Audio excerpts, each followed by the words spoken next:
मंगलमय मंगल करण वीतरागवे ज्ञान। नमो ताहि जाते भय अरहंतादि महान। करि मंगल करि हो महा ग्रंथ करण को काज। जाते मिले समाज सब पावे निज पद राज। मिथ्या देवादिक भजे हो है मिथ्या भाव। तज तिन को साँचे भजो यह हित हेत उपाय। छठवें अधिकार की चर्चा करते हुए कुदेव आदि का श्रद्धान और उनका निषेध, ये प्रकरण हमारा चल रहा है। लगभग समापन की तरफ ही है हम। अंतिम प्रकरण बचा है क्षेत्रपाल पद्मावती आदि पूजने का निषेध। अभी तक क्या प्रकरण चला? अभी तक तो कुदेव आदि का निषेध किया, उनके मानने का निषेध किया।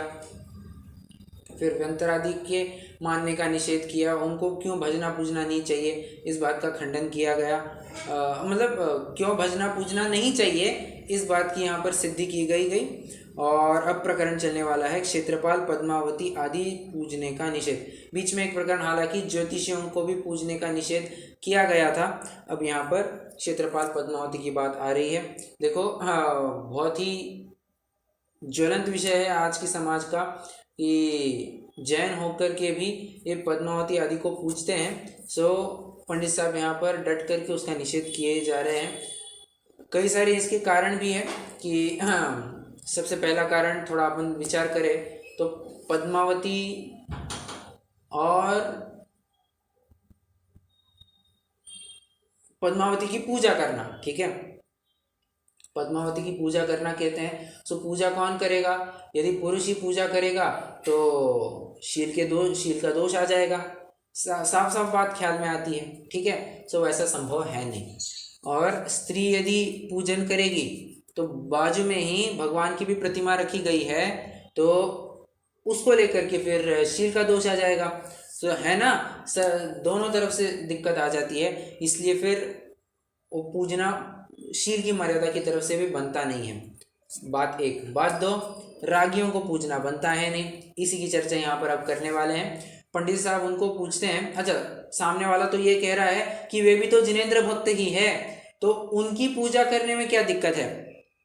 अब देखो, इसके लिए मैं एक बहुत स्ट्रेट फॉरवर्ड आंसर दे सकता हूँ। हम भी तो जिनेंद्र भक्त है, तो हमारी भी पूजा अर्चा कर लो। सिंपल सा लॉजिक है। अगर वो जिनेंद्र भक्त है तो हम भी जिनेंद्र भक्त है, हमारी भी पूजा अर्चा कर लो, ठीक है। सिंपल सा लॉजिक है। वो कहेगा नहीं नहीं नहीं नहीं, ऐसा कैसे कह सकते हैं? पंडित साहब कहते हैं, क्यों? देवों में कभी संयम संभव है क्या? देवों में संयम ही संभव नहीं है। और पूज्यपना तो संयम से होता है। गया, पहले क्राइटेरिया ही खत्म हो गए, ठीक है। तो संयमपना जहां पर संभव होगा वहीं पर पूज्यपना आता है। और जहां पर देखिए ना, असंजदम न वंदे, आगे आने वाली है बात। जब कुगुरु का निषेध किया जाएगा तो वहां पर डट करके इस बात का खुलासा किया जाएगा और अष्टपौड़ के इतने सारे तर्क दिए जाएंगे, उनमें से एक तर्क आपको ये मिलेगा, असंजदम न वंदे वत्थ विहीणो वितोण वंदिज दोण्य विहोंति समाणा ए गोविण संजदो दीप। क्या बात आई? असंजदम न वंदे, असंयमी ना वंद्य है, द्रुगहीन वस्त्र विहीन भी, ठीक है। भले ही फिर नग्नता क्यों न धारण की हो, अगर श्रद्धा से रहित है, यदि क्या कहना चाहिए, संयम से रहित है, तो उसको नमन नहीं किया जाना चाहिए। कुमकुम जी, सॉरी डॉक्टर साहब, माइक चालू है आपका।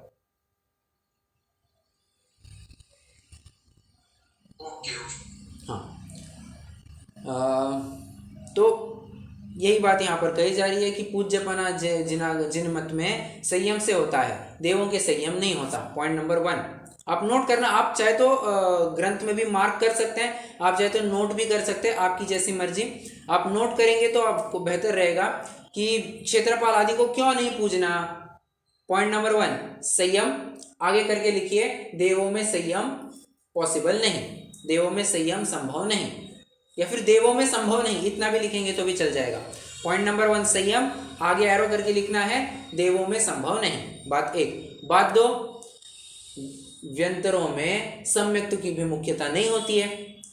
व्यंतरों में सम्यक्तु की भी तो कहाँ मुख्यता होती है? अगर सम्यक्तु की मुख्यता हो तो लोकांतिक देव है, सर्वार्थ सिद्धि के देव है, ये भी सम्यक दृष्टि है, इनको क्यों नहीं पूछते? बात 2, ठीक है। तो दूसरा पॉइंट लिखना है सम्यक्त्व, सम्यक्त्व की मुख्यता, एरो करके लिखेंगे आगे, व्यंतरों की मुख्यता, भवनादि की मुख्यता नहीं होती।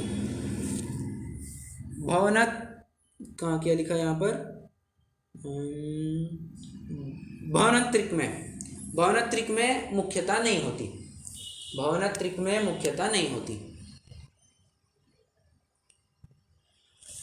बराबर लॉजिकल फ्लो में चलना। हाँ, पंडित साहब भी बराबर इसी फ्लो में जा रहे हैं। पहले बात संयम की आई, दूसरा सम्यक्त्व की। और समझना, अगर आपको क्वेश्चन में मिलता है, पेपर में अगर ये क्वेश्चन मिलता है कि क्षेत्रपाल पद्मावती को पूजना क्यों नहीं चाहिए, यदि वे जिनेंद्र भक्त है तो भी क्यों नहीं पूछना चाहिए, मैं आपको जो 4-5 पॉइंट बताऊंगा, आपको वो सिर्फ 5 पॉइंट लिखना है, आपको 5-6 मार्क्स जितने मिलने हैं आपको मिल जाएंगे, पूरे मिल जाएंगे आपको। 5-6 लाइन में ही आपको 5-6 मार्क्स मिल जाएंगे, ज़्यादा आपको कुछ डिस्क्रिप्शन नहीं लिखना है। इतना जितना मैं अभी आपको बता रहा हूँ उतना लिखेंगे तो भी आपका काम बन जाएगा, ठीक है। क्योंकि यहाँ पर आप कितना कंटेंट लिखते हैं उससे आपका मूल्यांकन नहीं किया जाएगा। आपका कक्षा में कितना ध्यान होता है और आप बराबर कैसे नोट कर रहे हैं उसके हिसाब से आपको मूल्यांकन होगा, ठीक है। वैसे मैं समझता हूँ सभी जन बराबर से कर ही रहे हैं, इसलिए सबको लगभग 100 मार्क्स मिलते ही है, तो ऐसी कोई विशेष बात, विशेष मतलब कोई अलग से बताने की कोई ज़रूरत है नहीं, ठीक है। चलो, तो पहला पॉइंट हो गया संयम, दूसरा पॉइंट हो गया सम्यक्त्व। अब तीसरा पॉइंट कहते हैं कि जिन भक्त है वे जिनेंद्र भक्त है ना, और इनकी भक्ति विशेष पाई जाती है। तीसरा पॉइंट क्या लिखेंगे? भक्ति की विशेषता, भक्ति की विशेषता, ये तीसरा पॉइंट लिखेंगे। सो भक्ति की विशेषता तो सौधर्म इंद्र की भी है, और सौधर्म इंद्र का एक और प्लस पॉइंट है, क्या क्या? अरे वो सम्यक दृष्टि भी है, वो तो सम्यक दृष्टि भी है, ये तो सम्यक दृष्टि भी नहीं है। तो जहां पर देखो, जहां पर ज्यादा बेनिफिट होता है वहां पर जाना चाहिए। अगर मैं एक दुकान से जाकर के 100 रुपया किलो गेहूं लेकर के आऊँ, है नहीं उतना भाव बट मैं उदाहरण दे रहा हूँ, 100 रुपया किलो गेहूं लेकर के आऊँ और बगल की दुकान में मुझे वही क्वालिटी वही माल उतना ही दाना 80 रुपया किलो मिल रहा है, मुझे 80 रुपये किलो वाले में जाना चाहिए, बराबर, ताकि 100 रुपये में मुझे ज़्यादा माल मिल पाए। उसी प्रकार जहां पर ज़्यादा बेनिफिट हो वहां पर जाना चाहिए था, तुमने गलत का चयन क्यों कर लिया?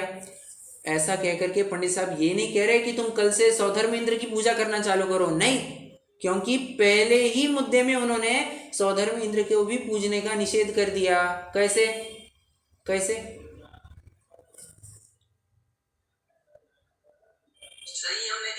परफेक्ट, संयम तो उसका भी नहीं, अरे सर्वार सिद्धि का भी देव क्यों ना, उसको भी पूजा नहीं जा सकता क्योंकि उसका संयम नहीं है। सिंपल सा लॉजिक है। यहाँ पर तो बस तर्क युक्ति के लिए ये उदाहरण दिया जा रहा है कि बाबा भक्ति तो सौधर्म इंद्र की भी विशेष है और वो तो सम्यक दृष्टि भी है, तो उसको क्यों नहीं पूछते, ठीक है। 3 बातें हो गई।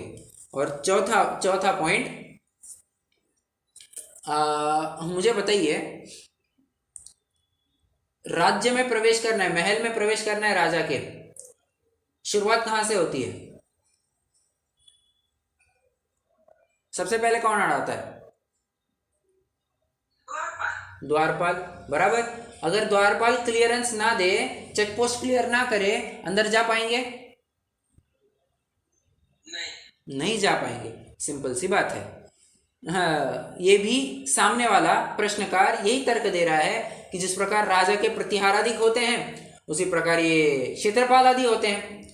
पंडित साहब कह रहे हैं राजा दिख के होंगे, समोशरण में ऐसा कोई भी द्वारपाल वगैरह प्रतिहार अधिक नहीं होते कि जो आपको अड़ाए, आपको चेक पोस्ट क्लियर करने लगाए, टोल नाका क्लियर करने लगाए, ऐसा नहीं होता। जिसकी भक्ति विशेष होती है वो बराबर समोशरण में पहुंच जाता है। राजा के यहाँ होता होगा, जिनेंद्र भगवान के समोशरण में ऐसा कभी नहीं होता। कि इनको भूजेंगे भजेंगे पूजेंगे तो ही आपको अंदर एंट्रेंस मिलेगा, ऐसा नहीं होता, बिल्कुल भी नहीं होता।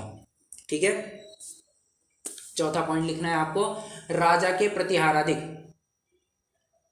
जिस प्रकार राजा के प्रतिहाराधिक, लिखिए चौथा पॉइंट लिखिए, जिस प्रकार राजा के प्रतिहाराधिक हैं उस प्रकार तीर्थंकर के नहीं, उस प्रकार तीर्थंकर के नहीं होते। ये व्यतिरेकी उदाहरण है, समझना, ये व्यतिरेकी उदाहरण है।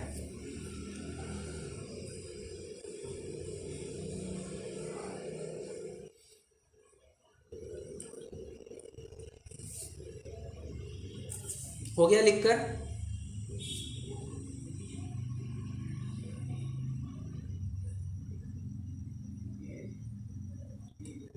हाँ जी है ना जी।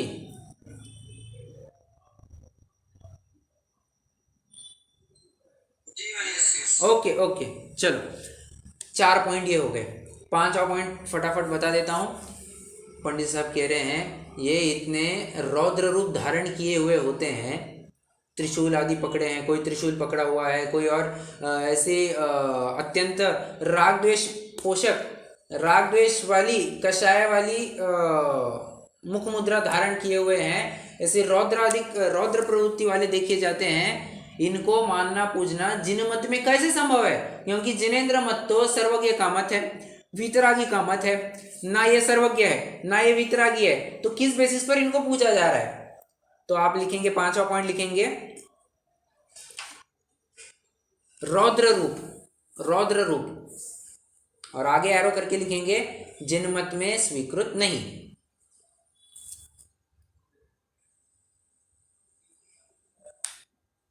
और पंडित साहब एक बात और कह रहे हैं कि जैनी होकर के अगर ऐसा करता है मतलब इसके तीव्र मिथ्या भाव है। पहली तो बात ये होगा नहीं, और अगर करता है तो तीव्र मिथ्यात्व है, स्ट्रेट फॉरवर्ड। ठीक है, चलिए, किसी को कोई दिक्कत यहां तक?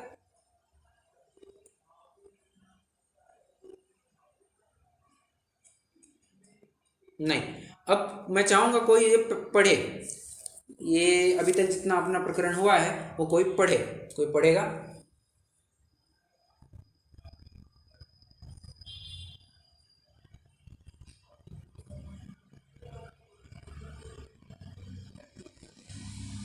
अरे क्या बात है सब संडे मोड में है क्या? पहले आप पल में चल रहे लगता है। हाँ Shall I start? Yes yes sure, यहीं से करना है, क्षेत्रपाल पद्मावती। करेक्ट।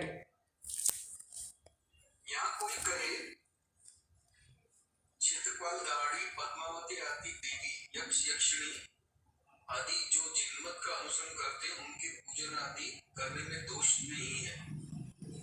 अब उत्तर, जिनमत में संयम धारण करने से पूज्यपना होता है और देवों के संयम होता ही नहीं। सर्कल, संयम को, संयम हाँ आ रही है, बराबर आवाज आ रही है। संयम इस शब्द को सर्कल कीजिए, मतलब ये पहला पॉइंट हो गया आपका। तथा इनको सम्यक भी मानकर पूछते हैं, सो भवनांतरिक में सम्यक की भी मुख्यता नहीं है। पॉइंट नंबर 2, सम्यक्तों को सर्कल कीजिए।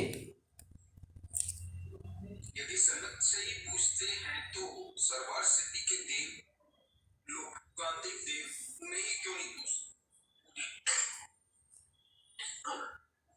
फिर कहोगे इनके जिन भक्ति विशेष है सो भक्ति की विशेषता सौदामिंद्र की भी है, वह सम्यक दृष्टि भी है, उसे छोड़कर इन्हें किसलिए पूछे? तीसरा पॉइंट, जिन भक्ति की विशेषता, तीसरा पॉइंट सर्कल करेंगे, जिन भक्ति की विशेषता। फिर कहोगे जिस प्रकार राजा के प्रतिहाराधिक है उसी प्रकार तीर्थंकर के क्षेत्रपालाधिक है। रौद्र अपना राजा के प्रतिहाराधिक, इसको सर्कल कीजिए। यस,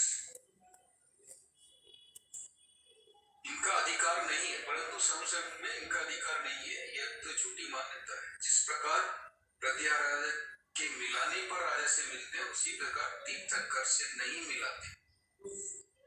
वहां तो जिसके भक्ति हो वही तीर्थंकर के दर्शनादि करता है, कुछ किसी के अधीन नहीं है। तथा देखो अज्ञानता आयुधादि सहित रौद्र स्वरूप है, जिनका उनकी गा गा कर भक्ति करते हैं, सो जिन मत में भी रौद्र रूप पूज्य हुआ, तो यह भी अन्य मत के ही समान हुआ। तीव्र मिथ्या भाव से जिन मत में भी ऐसी विपरीत प्रवृत्ति का मानना होता है, इस प्रकार क्षेत्र आदि भी पूजन योग्य नहीं। बस, परफेक्ट परफेक्ट, थैंक यू। रौद्र रूप को भी यहाँ पर सर्कल कर देंगे, ठीक है। रौद्र रूप को भी यहाँ पर सर्कल कर देंगे, मतलब 5 पॉइंट आपके बराबर कवर हो गए, आपका आंसर भी तैयार हो गया। 5 मार्क 5 पॉइंट, खेल खत्म। ज़्यादा कुछ विस्तार करना भी नहीं है आपको, और ज़्यादा कुछ लिखने वाले 5 लाइनों में आंसर हो जा रहा है, ठीक है। चलो, ये प्रकरण हो गया। अब आगे बढ़ते हैं। अब आपको याद आ रहा होगा, ये पंडित साहब ने कक्षा की शुरुआत में मतलब अधिकार की शुरुआत में एक सूची बनवाई थी कि इनको पूछता है, शीतला देवी, दाढ़ी, क्षेत्रपाल आदि को पूछता है, और व्यंतरों को पूछता है, और फिर तिर्यंश सर्प आदि को पूछता है, एक इंद्रिय को पूछता है, शस्त्र दवात आदि को पूछता है। तो ये सब लिस्ट बनवाई थी, अब उसी का खुलासा यहाँ पर किया जा रहा है। फिर से आपको कहूँगा, पेज 113 114 ये ज़रूर रेफर कर लीजिएगा, वहाँ पर 5वें अधिकार में बराबर आपको इसका रेफरेंस मिल जाएगा, ठीक है। तो रेफरेंस लिख करके रखिए, पेज 113 और 114। तो जब भी आप पढ़ेंगे तो तुरंत आप, और वहाँ पर भी पेज 174 और 172 दोनों का रेफरेंस दे करके रखना। 172 किसके लिए? वो सूर्य चंद्रमा के लिए, उसका रेफरेंस दे करके रखना, और 174 ये गाय सर्प आदि के लिए, ठीक है।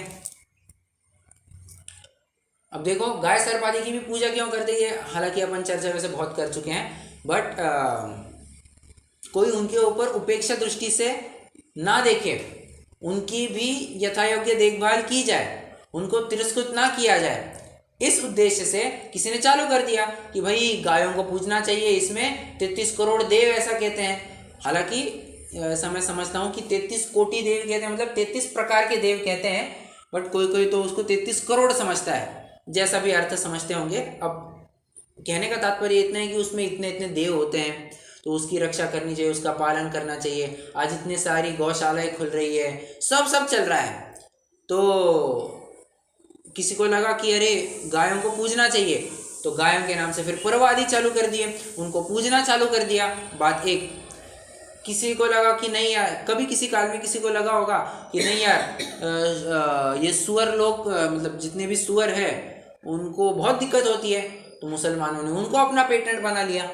कोई कहता है कि सर्प आदि को भी पूजना चाहिए, उनको तकलीफ नहीं देनी चाहिए, तो नाग पंचमी के नाम से वो चलने लग गया। मतलब हर प्रकार से कुछ ना कुछ प्रयोजन था कि बाबा इनको तकलीफ ना पहुंचे, प्रयोजन इतना ही था, इनको तकलीफ नहीं देने का प्रयोजन था।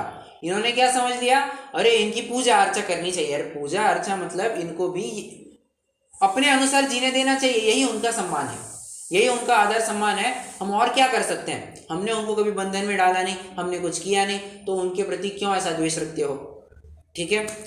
बात एक। और साफ साफ देखते हैं कि ये तिर्यंच आदि भी है, ये अपने से हीन है, अपने से हीन है ना, और उनको पूछते हो, ये तो लोक निंद्य कार्य है कि अपने से छोटे को नमस्कार करना, पैर पड़ना, ये बहुत गलत माना जाता है कि कोई बड़ा अपने पैर छुए, ये बहुत गलत बात मानी जाती है, ठीक है। तो अपने से हीन कोई होगा तो उसके तो नमस्कार आदि, उसको नमन आदि नहीं करते हैं। बात एक इंद्रिय जीव है, वे तो अत्यंत हीन है, मतलब उनके तो क्या लेवल के है ना, वो ना उनके क्या कहना चाहिए, उनके मात्र और मात्र कर्म फल चेतना पाई जाती है। कर्म चेतना तो उनकी पाई ही नहीं जाती,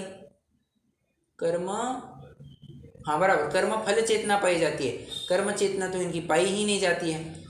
मतलब ये ना प्रतिकार कर सकते हैं, ना कुछ कर सकते हैं, इनकी इतनी और समस्या होती है। सो कितनी तो भी विचित्र बातें हैं, और तुम उनको पूछते हो, पानी की पूजा करते हो, और भूमि पूजन आदि सब होता है, जब शिलान्यास आदि कार्यक्रम रखते हैं तो भूमि की भी पूजा की जाती है, अग्नि की पूजा की जाती है, वायु की पूजा की जाती है। ये गणपति का, अगर आपने किसी ने अथर्वशीर्ष एक पाठ है, वो गणपति में है, तो वहाँ पर एक ऐसे एक सूत्र आता है उनके यहाँ पर, स्वम अग्नि, स्वम वायु, स्वम सूर्य, स्वम चंद्रमा, स्वम, ऐसा कुछ आता है वहाँ पर। मतलब तुम ही जल हो, तुम ही अग्नि हो, और तुम ही भूमि हो, और सब कुछ, सूर्य भी तुम ही हो और चंद्रमा भी तुम ही हो, ऐसा कहते हैं। और दोनों तरफ से लगाते हैं, मतलब जल आदि की भी पूजा करनी चाहिए। क्यों? इनमें भगवान का रूप है। अरे इनमें तुम जीव मात्र पना, देखो जीव दया का पालन करना, इतना तुम्हारा प्रयोजन था, तुम उसके आगे बढ़ करके अष्टद्रव्य से उनकी पूजा करने लग जाओगे, उनको नमस्कार आदि करने लग जाओगे, ये तो महामिथ्या तो होगा, क्योंकि अपने से हीन को तो कोई नमस्कार नहीं करता। बात 2। बात 3, शस्त्र दवात आदि तो साक्षात अचेतन वस्तु है, सर्वशक्ति से हीन है, तो उनको भी अगर पूजोगे तब तो तुम्हारी मति भ्रमित हुई है, ये साफ साफ सिद्ध हो जाता है। ओके, 3 बिंदुओं को लेकर के यहाँ पर चर्चा किए। आइए मैं फटाफट पढ़ता हूँ। तथा गाय सर्पादि तिर्यंच है, वे प्रत्यक्ष ही अपने से हीन भाषित होते हैं, उनका तिरस्कार आदि कर सकते हैं, उनकी निंद दशा प्रत्यक्ष देखी जाती है। तथा वृक्ष, अग्नि, जलादिक स्थावर है, वे तिर्यंचों से भी अत्यंत हीन अवस्था को प्राप्त देखे जाते हैं। तथा शस्त्र दवात आदि अचेतन है, वे सर्वशक्ति से हीन प्रत्यक्ष भाषित होते हैं, उनमें पूज्यपने का उपचार भी संभव नहीं है, इसलिए इनका पूजना महामिथ्या भाव है। इनको पूजने से प्रत्यक्ष व अनुमान द्वारा कुछ भी फल प्राप्ति भाषित नहीं होती, इसलिए इनको पूजना योग्य नहीं है। अब यहाँ पर आपको अंडरलाइन करना है, अपने से हीन, तिर्यंच अपने से हीन, स्थावर अत्यंत हीन, और अचेतन सर्वशक्ति से हीन। आपको यह अंडरलाइन करना है, तिर्यंच अपने से हीन, स्थावर अत्यंत हीन, और अचेतन सर्वशक्ति से हीन। तो आपको तुरंत ख्याल में आ जाएगा, हाँ इन 3 बातों को लेकर के यहाँ पर गाय सर्प आदि की भी चर्चा कर ली है।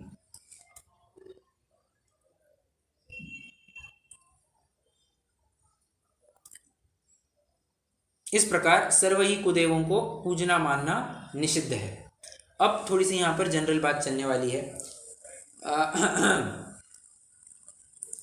पंडित साहब कह रहे हैं, देखो तो इस मिथ्यात्व की महिमा, जहाँ लोक व्यवहार में तो इतना चतुर रहता है कि जहाँ से अपना प्रयोजन सधे सिर्फ वहीं पर जाता है, जहाँ से अपना प्रयोजन ना सधे वहाँ पर नहीं जाता है। सिंपल सा लॉजिक है। प्रयोजनम अनुद्दिश्य मंदोपि न प्रवर्तते। तुम बताओ, कुदेव आदि को पूजने से, पंडित साहब प्रश्न पूछ रहे हैं, हाँ सामने वाले को पंडित साहब पूछ रहे हैं, कुदेव आदि को भजने पूजने से तुम्हारा कौन सा कल्याण हुआ है ये तुम दिखाओ, कौन सा तुम्हारा भला हुआ है ये तुम दिखाओ, कौन सा तुम्हारा प्रयोजन सिद्ध हुआ है ये तुम दिखा दो, हम मान जाएंगे। तुम एक हाथ दुखा उदाहरण ला करके खड़ा करोगे, बाकी जितनी तुम्हारी प्रतिकूलता है उनका क्या, तब तो तुम मान ही रहे थे उनको। हम विशिष्ट भगवान को मानते हैं, ठीक है, देखना जीवन में 90 से 99% तो आपको उसके भी जीवन में दुर्घटनाएं और आपदाएं और प्रतिकूलताएं ही दिखेगी। और दूसरी तरफ देखिए, कोई जैन है जिसको ये नमस्कार आदि ना करके भी बराबर बना रहता है, नमस्कार आदि कुछ करता नहीं है, और उसके तो बराबर अनुकूलता पाई जाती है। कारण क्या, तू बतला। अगर वे ही करता धरता होते तो सबको सुखी और सबको दुखी होना पड़ता, जबकि वैसा तो है नहीं, कोई सुखी और कोई दुखी इस प्रकार पाया जाता है।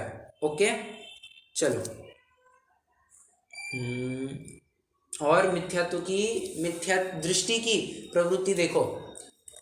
कुदेवादि को भजने पूजने से जो कार्य सिद्ध हुए उनकी तो गिनती करता है, और जो कार्य सिद्ध नहीं हुए उनको तो बराबर इग्नोर कर देता है।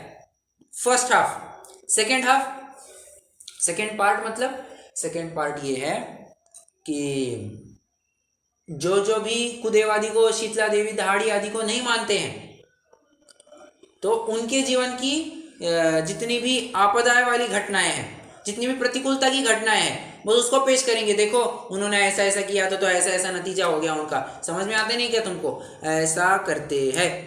ठीक है, मिथ्या दृष्टि जीव ऐसी प्रवृत्ति रखते हैं। और जो उनके ना भजने पूजने से भी इष्ट कार्य हुए उनको तो गौण कर देते हैं। पूरा मार्केटिंग की स्ट्रेटेजी है, पूरी मार्केटिंग स्ट्रेटेजी की जा रही है यहाँ पर। ठीक है, चलो। इस प्रकार सर्व कुदेवों को मानना किंचित कार्यकारी नहीं है। क्या मतलब हुआ? किंचित कार्यकारी नहीं है मतलब थोड़ा सा ही अकार्यकारी, ऐसा? करेक्ट, किसी भी प्रकार से कार्यकारी नहीं है, किंचित भी कार्यकारी नहीं है, ऐसा यहाँ पर बताया जा रहा है। आइए फटाफट एक पैराग्राफ पढ़ते हैं। देखो तो मिथ्यात्व की महिमा।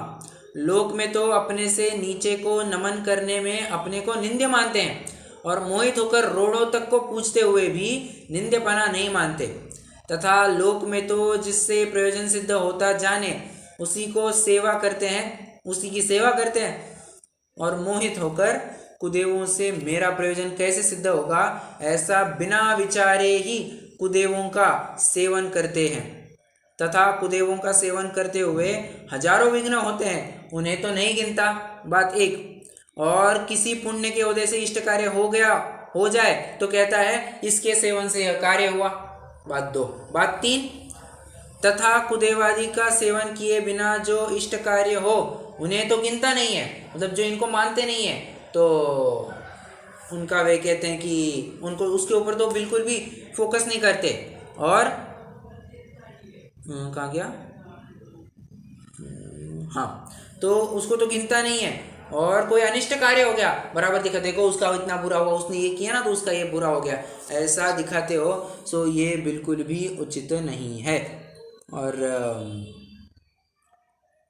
इतना नहीं विचारता कि इन्हीं के अधीन इष्ट अनिष्ट करना हो तो जो पूजते हैं उनके इष्ट होगा, नहीं पूजते उनके अनिष्ट होगा, परंतु ऐसा तो दिखाई नहीं देता। जिस प्रकार किसी के शीतला को बहुत मानने पर भी पुत्रादि मरते देखे जाते हैं, किसी के बिना माने भी जीते देखे जाते हैं, इसलिए शीतला का मानना किंचित कार्यकारी नहीं है। डन। ये पैराग्राफ भी अपना पढ़ करके हो गया। अब समापन की तरफ अपन बढ़ रहे हैं। वो पूछ रहा है ठीक है, फायदा तो नहीं होगा, नुकसान क्या होता है? नुकसान कुछ नहीं हो रहा, फायदा नहीं होगा माना, नुकसान कुछ नहीं हो रहा है ना। पंडित साहब कह रहे दो नुकसान हो रहे हैं, दो बिगाड़ हो रहे हैं। एक तो तुम्हारा मिथ्यात्वादी दृढ़ हो रहा है और मोक्ष मार्ग और दुर्बल हो रहा है, दुर्लभ हो रहा है। और बात दूसरी, तुम्हारा पाप बंद भी हो रहा है। आप इसके लिए एक चार्ट बनाएंगे, ऊपर लिखिए बिगाड़, कुदेवादि को मानने से बिगाड़, कुदेवादि को मानने से बिगाड़। उसके दो एरोज निकालिए, एक मिथ्यात्व और एक पाप बंध, एक मिथ्यात्व और एक पाप बंध। अब सामने वाला पूछ रहा है कि कैसे कहते हो कि मिथ्यात्व और पाप बंध होता है? वो पंडित साहब कह रहे हैं तू बता।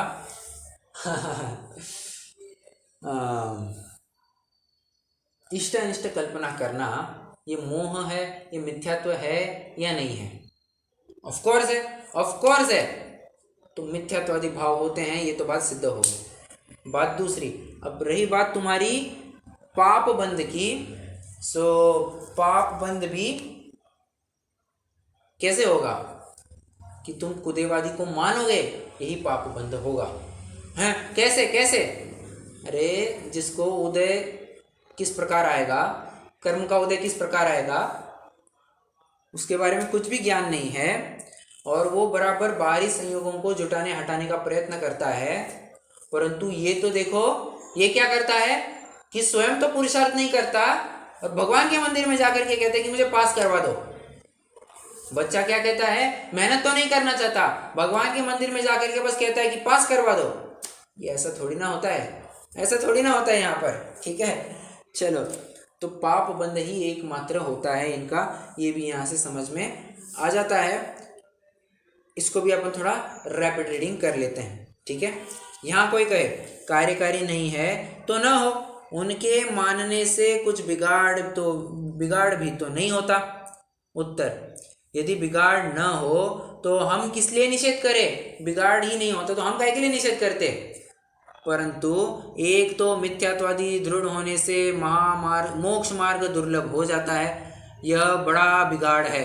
और दूसरे पाप बंद होने से आगामी दुख पाते हैं, यह बिगाड़ है। दो बिगाड़ यहाँ पर बता दिए, ठीक है। यहाँ पूछे कि मिथ्यात्वादी भाव तो अतत्व श्रद्धानादि होने पर होते हैं और पाप बंद खोटे बुरे कार्य करने से होता है। सो उनके मानने से मिथ्यात्वादी व पाप बंद किस प्रकार होंगे? मतलब तुम कह रहे हो कि मिथ्या तो होगा और पाप बंद बंधेगा, कैसे होगा? तुम तो हमको प्रोसेस तो बतलाओ। पंडित साहब कह रहे हैं, देख, पहले तो परद्रव्य में इष्ट अनिष्ट कल्पना करना यही बहुत बड़ा मिथ्यात्व है। क्यों? वेदनीय की भी परिभाषा यही दिखाती है कि मोह कर्म के उदय से जब जीव को इष्ट अनिष्ट कल्पना होती है, तब उस इष्ट अनिष्ट कल्पना में जिस कर्म का उदय निमित्त हो उसे वेदनीय कर्म कहते हैं। अब ये बात आप अरहंतों पर नहीं लगा सकते। क्यों? क्योंकि उनके मोहनीय रहा ही नहीं, तो वेदनीय का क्या ऐसा असर पड़ेगा? कुछ असर नहीं पड़ने वाला है, ठीक है। कहाँ गया? इसलिए जैसे पुण्य बंद हो पाप बंद न हो वह करना, तथा यदि कर्म उदय का भी निश्चय न हो और इष्ट अनिष्ट के बाह्य कारणों के संयोग वियोग का उपाय करे, परंतु कुदेव को मानने से इष्ट अनिष्ट बुद्धि दूर नहीं होती, केवल वृद्धि को प्राप्त होती है, तथा उससे पुण्य बंध भी नहीं होता, पाप बंद होता है। तथा कुदेव किसी को धनादिक देते या छुड़ा लेते नहीं देखे जाते, इसलिए यह बाह्य कारण भी नहीं है। इनकी मान्यता किस अर्थ से की जाती है? तब अत्यंत भ्रम बुद्धि हो, जीवादि तत्वों के श्रद्धान ज्ञान का अंश भी न हो और राग द्वेष की अति तीव्रता हो, तब जो कारण नहीं है उन्हें भी इष्ट अनिष्ट का कारण मानते हैं। यह कुदेवों की मान्यता होती है। मतलब देखो कि जीवादि तत्वों का भी ज्ञान श्रद्धा नहीं है, वो तो छोड़ो, वो तो बहुत दूर की बात। सच्चे देव शास्त्र गुरु के ऊपर भरोसा नहीं है, गाड़ी तो तुमको यहाँ से बढ़ानी पड़ेगी। सो ये एक बहुत बड़ी समस्या है। ऐसे तीव्र मिथ्यात्वादी भाव होने पर मोक्ष मार्ग अति दुर्लभ हो जाता है। अंडरलाइन द वर्ड, अति दुर्लभ हो जाता है। पहले ही कहा था कि दुर्लभ सम्यक दुर्लभ संयम पंचम गुण ठाना, और फिर दुर्लभ रत्नत्रय आराधन दीक्षा का धरना, दुर्लभ मुनिवर के व्रत पालन शुद्ध भाव करना, और फिर दुर्लभ से दुर्लभ है चेतन बोधि ज्ञान पावे। अब इस प्रोसेस में आप देख सकते हैं तो कुछ बन ही नहीं रहा है, ठीक है। मतलब ख्याल में आता है कि तत्वादि का श्रद्धांत तो जरूरी है, बट अगर राग द्वेष की तीव्रता हो तो उससे कुछ भी काम नहीं होगा। ओके, चलिए, कोई प्रश्न किसी को यहाँ तक?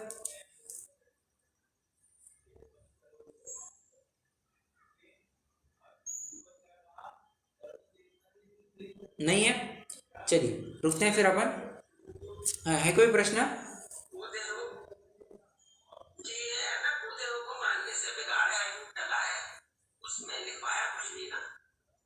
नहीं, कहाँ पर पढ़ा?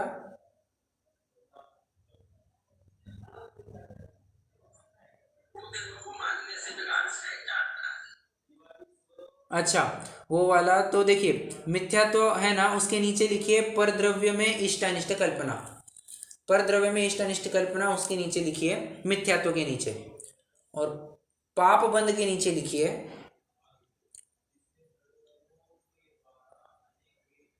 पाप बंद में लिखिए कि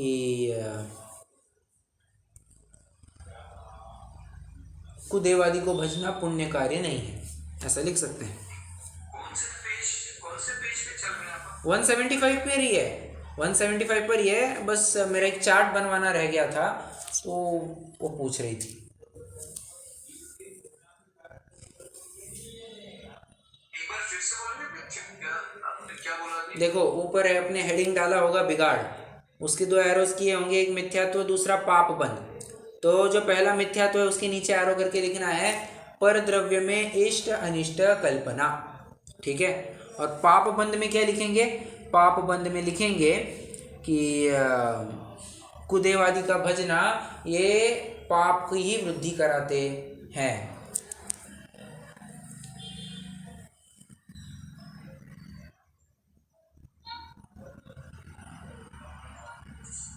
मिथ्यात्वादी में मान्यताओं वाला भी एक पॉइंट आ सकता है। मान्यता का ही पॉइंट आता है, मिथ्यात्व कहा मतलब श्रद्धाहानि की बात आती है। हाँ, श्रद्धा नहीं हो। वो तो समझ जाते हैं अपन में, मिथ्यात्व कहा मतलब श्रद्धा नहीं है। हाँ हाँ, ओके। ओके चलिए रुकते हैं, अब मुझे लगता है कंप्लीट हो गया है, किसी को कोई दिक्कत नहीं है। कुगुरु का निरूपण और उसके श्रद्धानादि का निषेध ये प्रकरण कल चलाएंगे, ठीक है। जिनवाणी सुती